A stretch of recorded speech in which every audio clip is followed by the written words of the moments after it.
Jour après l'autre, l'implication du régime qatarais et ses alliés du Moyen-Orient se révèle devant tout le monde, en particulier la Turquie et l'Iran, qui participent de plus en plus à propager le chaos et les batailles dans la capitale libyen, en fournissant des fonds et des armes aux milices qui combattent contre l'armée nationale dirigée par le maréchal Khalifa Haftar.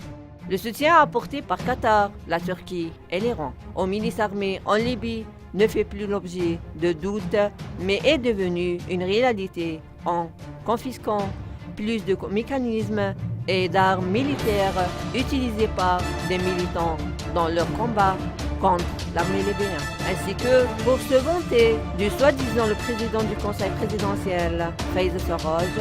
dans les relations entre le gouvernement d'Al-Assad, gouvernement iranien et Turquie, en plus du système qatari.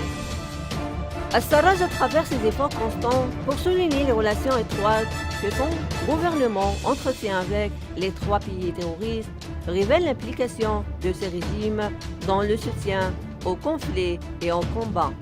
dans la capitale Tripoli, pour prolonger le chaos en Libye, afin que le régime qatari puisse drainer les richesses de la Libye, les présenter aux mollahs iraniens et au gouvernement d'Erdogan, afin de préserver des risques financiers qui les menacent à cette période. La Libye, sous le contrôle des milices Sarraj, sur certains des champs pétroliers situés dans des zones qu'ils contrôlent. Ils ont la bouée de sauvetage de Tamim, Erdogan et du régime iranien, dont trois pays bénéficient des devenus pétroliers libyens passés en fraude par des milices armées, puis vendus au marché noir.